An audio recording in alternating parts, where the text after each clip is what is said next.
नमस्कार, आप देख रहे हैं न्यूज वन इंडिया में हूं आपके साथ पूजा यादव। पहले चरण में पश्चिमी यूपी में घमासान है। ऐसे में बीजेपी ने अपने सभी बड़े योद्धाओं को सियासी रण में उतार दिया। दोबारा कमल खिलाने के लिए बीजेपी के सभी महारथियों ने पूरी ताकत झोंक दी है। पहली तस्वीर में आप सीएम योगी आदित्यनाथ को देख सकते हैं, जिन्होंने बिजनौर में डोर टू डोर कैंपेन किया, बीजेपी के पक्ष में माहौल तैयार किया, साथ ही विरोधियों पर भी खूब हमला बोला। वहीं रक्षा मंत्री राजनाथ सिंह ने भी चुनावी रण में उतरकर बीजेपी के लिए वोट जुटाए। उन्होंने ग्रेटर नोएडा के दादरी में बीजेपी उम्मीदवार के समर्थन में खूब प्रचार किया। डिप्टी सीएम केशव प्रसाद मौर्य हापुड़ में डटे रहे और यहां पर वोटर से संवाद किया। इसके अलावा यूपी बीजेपी अध्यक्ष स्वतंत्र देव सिंह ने पश्चिमी यूपी के मेरठ पहुंचकर जनसभा की और वोटर्स को बीजेपी के पाले में लाकर खड़ा करने की तमाम कोशिशें की। पश्चिमी यूपी में बीजेपी के चुनाव प्रभारी गृह मंत्री अमित शाह पूरे वेस्ट को मत रहे हैं। कल उन्होंने जाट नेताओं के साथ मुलाकात की, बात की और आज पश्चिम के माहौल को समझने के लिए पहले मथुरा गए, बांके बिहारी के दर्शन किए, वहां हाजिरी लगाई, डोर टू डोर प्रचार किया। इसके बाद ग्रेटर नोएडा पहुंचे और यहां भी लोगों से सीधे मिलकर बीजेपी को फिर से सत्ता में लाने की लोगों से अपील को दोहराया।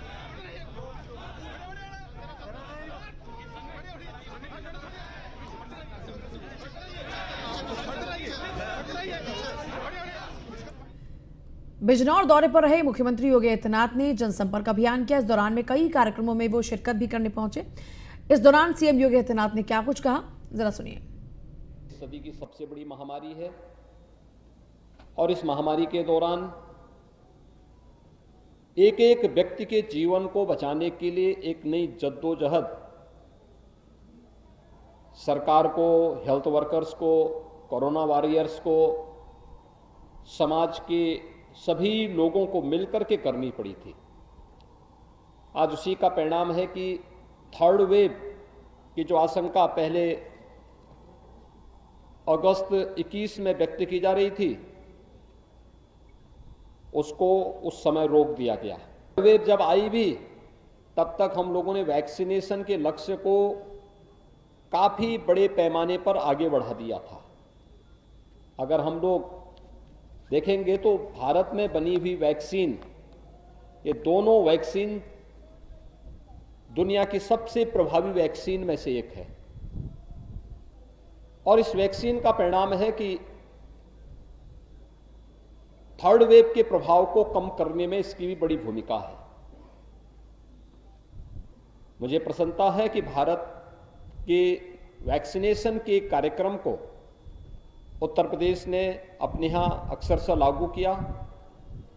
प्रदेश के अंदर हम लोग 98% लोगों को, 98% से अधिक लोगों को हम लोगों ने अब तक वैक्सीन उपलब्ध करवाए हैं। और अगर मैं जनपद वैक्सीन की डोज पूरे उसमें देखूं तो 25 करोड़ 34 लाख वैक्सीन की डोजेज हम लोगों ने प्रदेश में दी हैं और अकेले बिजनौर जनपद में लगभग 43 लाख 28 हजार वैक्सीन की डोजेज उपलब्ध कराई जा चुकी है। 17 आयु वर्ग के लगभग 53% लोगों को बिजनौर जनपद में वैक्सीन की पहली डोज दी जा चुकी है। प्रदेश में यह लगभग 61% है और प्रिकॉशन डोज जो 60 साल से ऊपर के गंभीर बीमारी से ग्रसित सीनियर सिटीजन्स हैं, उन लोगों के लिए, हेल्थ वर्कर्स के लिए, कोरोना वॉरियर्स के लिए यहां पर 78% लोगों ने प्रिकॉशन डोज ली है। हर संदिग्ध व्यक्ति को मेडिसिन किट उपलब्ध कराना, अगले 24 घंटे के अंदर रैपिड रिस्पांस टीम को वहां भेज करके उनका टेस्ट करवाना, ये कार्रवाई चल रही है और उसका परिणाम है कि कोविड के प्रभाव को पूरी तरह नियंत्रित करने में सफलता प्राप्त हुई है। उत्तर प्रदेश चुनाव को लेकर पश्चिमी यूपी में मतदान 10 फरवरी को होने वाला है। ऐसे में गृह मंत्री अमित शाह पुरजोर तरीके से दिल्ली से लेकर यूपी तक मंथन में लगे हैं।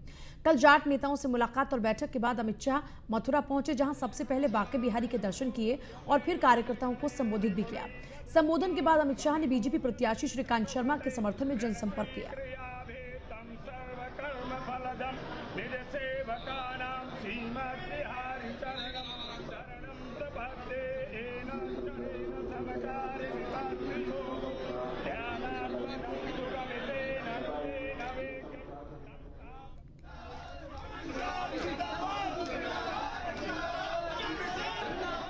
जब इन पर गाज गिरती है अखिलेश जी के पेट में दर्द होता, कहीं आजम खान, कहीं मुख्तार अंसारी, न जाने कितने कितने। आजम खान को पकड़ा तो सीआरपीसी की सारी धाराएं कम पड़ गई, इतने केस आजम खान पर लद गए। और अखिलेश बाबू, आप कानून और व्यवस्था का सवाल उठाते हो, जरा चुल्लू भर पानी में डूब मरो। अखिलेश शिवपाल की जोड़ी सुन ले, कोई बिचौलिया नहीं है, पैसे अब सीधे बैंक अकाउंट के अंदर जाते हैं। पश्चिमी उत्तर प्रदेश में हूं, अखिलेश बाबू गन्ने की भी बात करते हैं।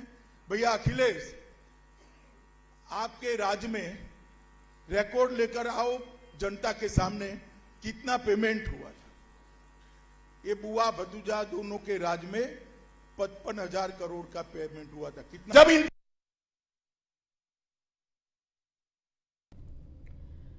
शाह के दौरे को लेकर बीजेपी प्रत्याशी तेजपाल नागर से संवाददाता पीयूष तिवारी ने खास बातचीत की है, देखिए।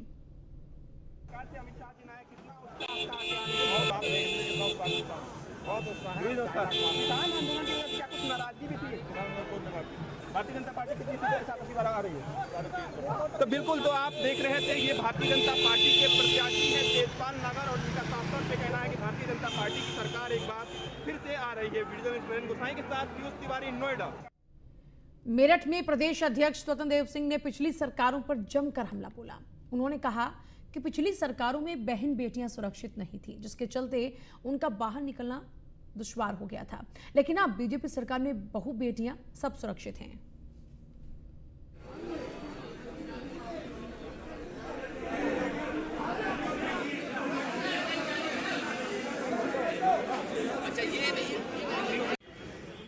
से पुनः सत्ता में बनाएंगे, फिर से पुनः गरीबों को पक्का मकान, सभी लोगों को खुशहाल रखने का काम हम करेंगे, यही मेरा दायित्व है। अगर हम बात करें कि कल अमित शाह जी ने जाटों से मुलाकात करी है, विपक्ष का लगातार कहना यह है कि जाट बिखरे हुए थे और नाराज हैं, उन्हें साधने के लिए वोट बैंक की कोशिश की जा रही है, क्या कहना है इसका? देखिए, मैं जनता जनार्दन के सभी समाज के बीच में जाता हूँ और सभी के लिए काम कर रहा हूँ। अब राज्य के अंदर 15 सालों के बाद इस राज्य के अंदर पश्चिमी उत्तर प्रदेश में और राज्य में कानून का राज है।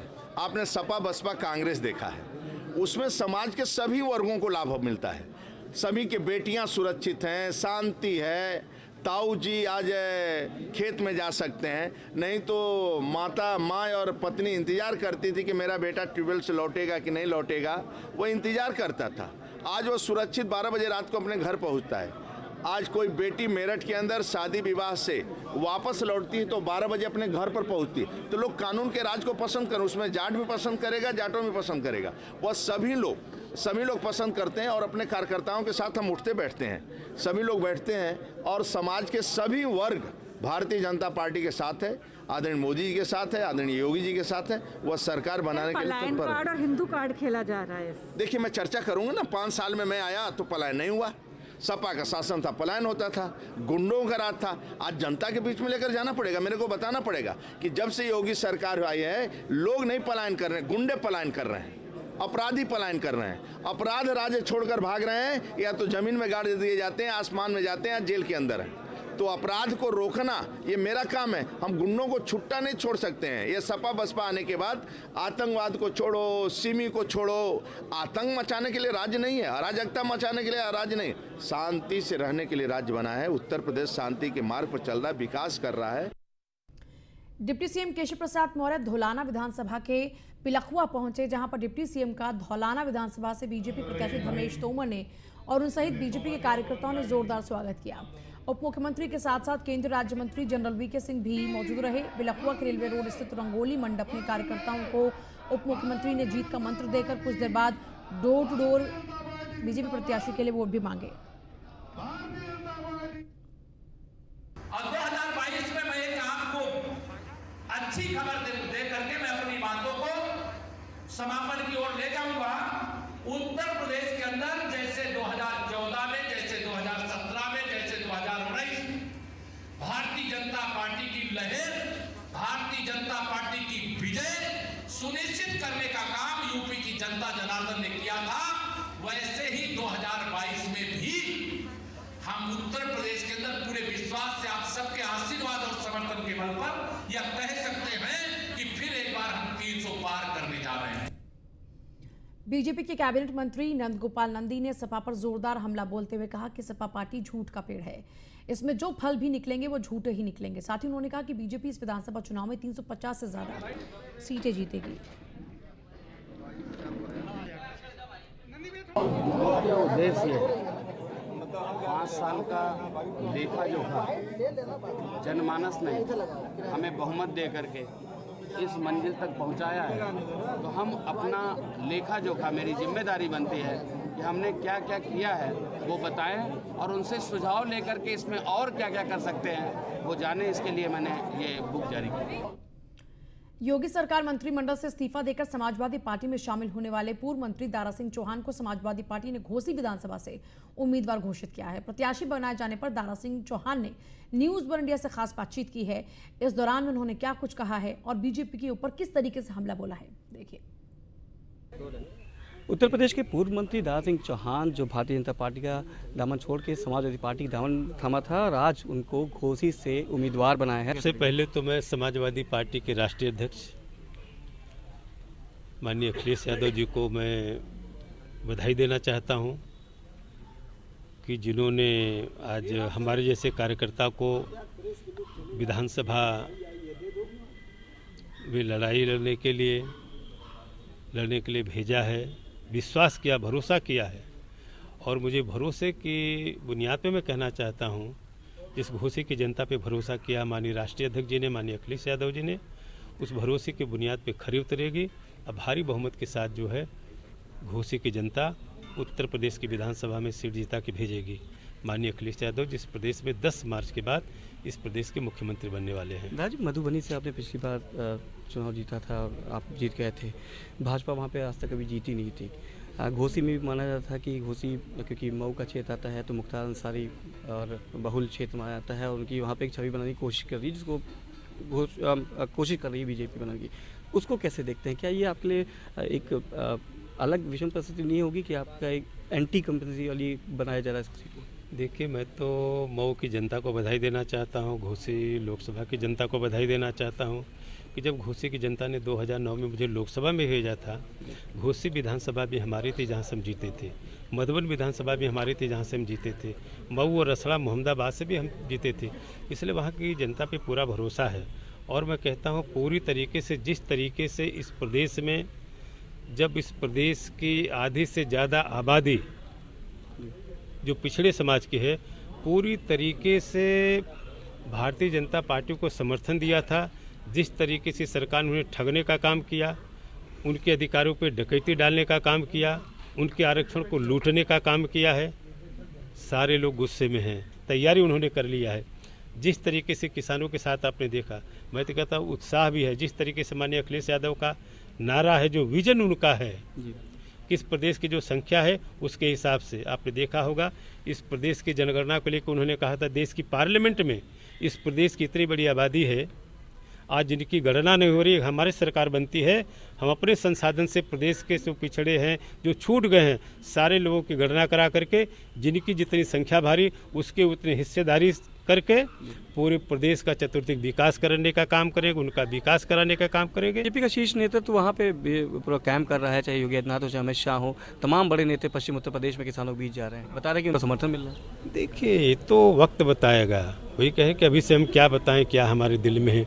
वो किसान जो मन बना लिया है, क्योंकि किसान गरीब जरूर होता है लेकिन स्वाभिमानी होता है, जो मन बना लेता है उसको करके दिखाता है। अगर किसानों ने मन बना लिया है कि पश्चिमी उत्तर प्रदेश से पूरी तरीके से भारतीय जनता पार्टी को सफाया करना है, तो 10 मार्च की गिनती होगी तो फिर आप मिलेंगे, मैं बता दूंगा पूरी तरीके से किसान वहां भारतीय जनता पार्टी का सफाया करे। उसी स्थिति में भारतीय जनता पार्टी आएगी और 300 से ज़्यादा सीट लेकर के माननीय अखिलेश यादव जी के नेतृत्व में गठबंधन पूरी तरीके से सरकार बनाने का काम करेगा। बहुत बहुत धन्यवाद। तो ये थे दारा सिंह चौहान जो बताया 300 सीटें तो आएंगी, पर वो आएंगी अखिलेश यादव की और समाजवादी पार्टी की पूर्ण बहुमत की सरकार बनेगी। कैमरा अमित सानी के साथ Manish Mishra, news one India. Rampur में सपा नेता आजम खान के बेटे अब्दुल्ला आजम खान ने अपने पिता आजम खान अपना और 3 और प्रत्याशियों के नामांकन को दाखिल किया। इस मौके पर मीडिया से मुखातिब होते हुए अब्दुल्ला आजम ने सरकार और प्रशासन पर कई गंभीर आरोप लगाए। कहा, हम वोट करने के लिए अपील कर रहे हैं और प्रशासन मतदान ना हो इसके लिए वोटर्स को धमका रहा है। साथ ही कहा, उत्तर प्रदेश पुलिस बेलगाम हो चुकी है और रामपुर में निष्पक्ष चुनाव नहीं हो सकता जब तक मंडल आयुक्त अंजनय कुमार बने रहेंगे।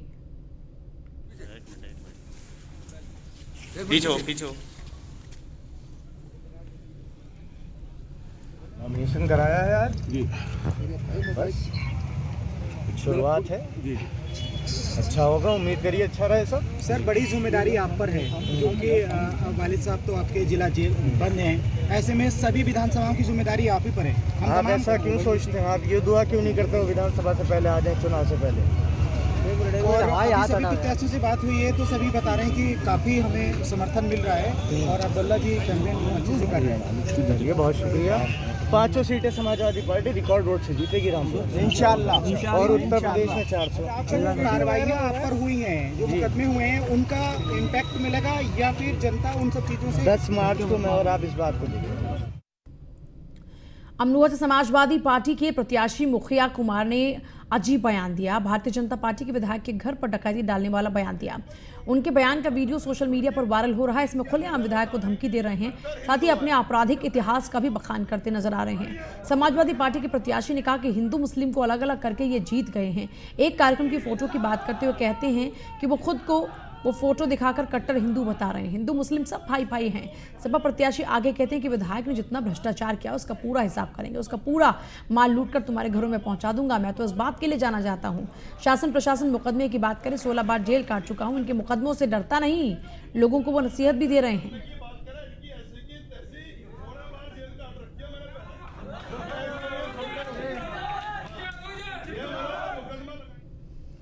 बसपा प्रत्याशी मनवीर गुर्जर के कार्यक्रम में आचार संहिता की खूब धज्जियां उड़ी। जनसंपर्क के दौरान कोविड गाइडलाइंस का उल्लंघन हुआ। कार्यक्रम में बगैर मास्क नजर आए लोग समर्थकों के साथ सिकंदराबाद में जनसंपर्क कर रहे थे। मनवीर गुर्जर, निर्वाचन आयोग के सख्त निर्देश के बावजूद भी कार्यक्रम में जमकर भीड़ जुटाई गई। मनवीर गुर्जर के जनसंपर्क का वीडियो सोशल मीडिया पर वायरल हो रहा है।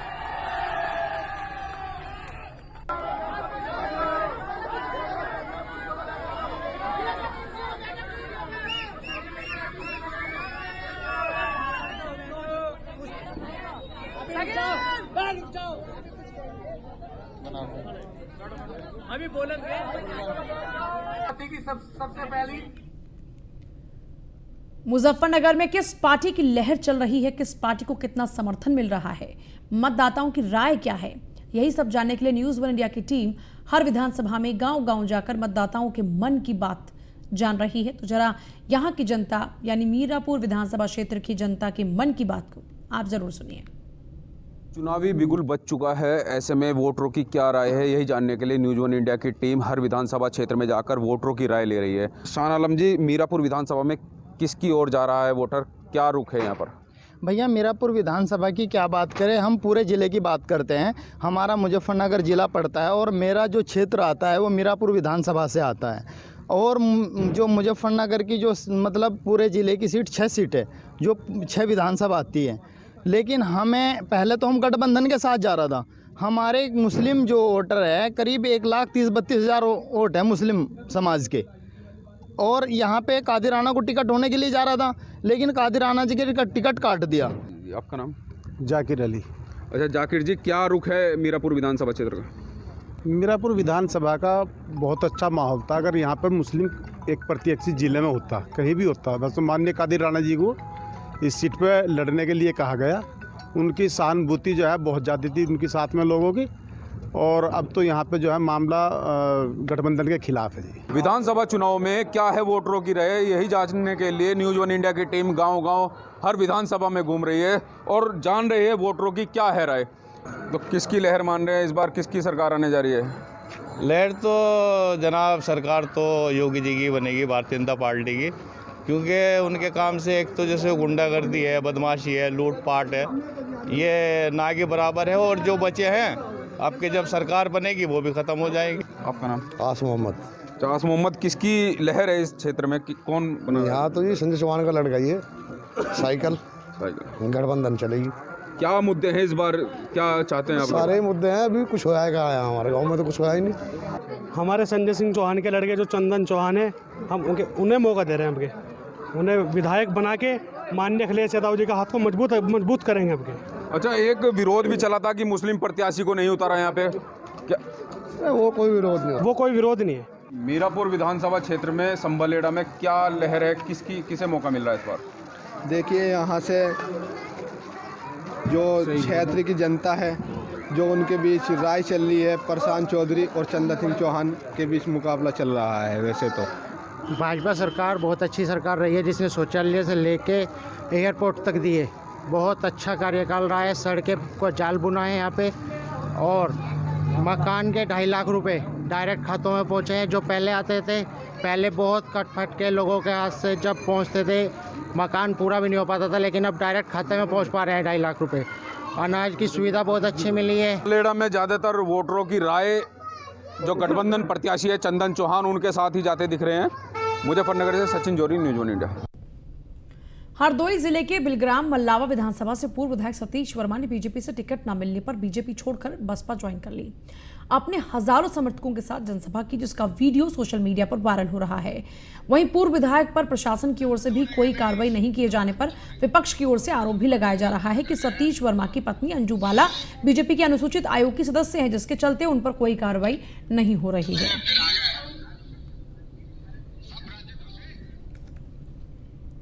नोएडा पुलिस को चेकिंग के दौरान बड़ी सफलता हाथ लगी है। पुलिस को चेकिंग के दौरान कार से 22 लाख रुपए बरामद हुए हैं। आरोपी आचार संहिता का उल्लंघन करते हुए लग्जरी गाड़ी में छिपाकर ये बड़ी रकम लेकर जा रहे थे। पुलिस ने पूछताछ के लिए कार सवार युवक को हिरासत में लिया। आरोपी बरामद रकम से जुड़ा कोई भी कागज पुलिस को दिखा नहीं पाया, जिसके बाद पुलिस ने सीज की कार्रवाई की है। ये पूरी मनी को, यानी इस पूरे पैसे को, ये पूरा मामला सेक्टर 58 थाना क्षेत्र के सेक्टर 60 का है। कितना बता रहा? और रायबरेली में पुरानी रंजिश को लेकर बवाल खड़ा हो गया। दबंगों ने परिवार पर लाठी, डंडों, कुल्हाड़ी से जानलेवा हमला किया, जिसमें पिटाई से 2 महिलाओं समेत 5 लोग घायल। गंभीर रूप से घायलों को सीएचसी से जिला अस्पताल रेफर किया गया है। यह पूरा मामला ऊंचाहार कोतवाली के सामापुर नेवादा का है।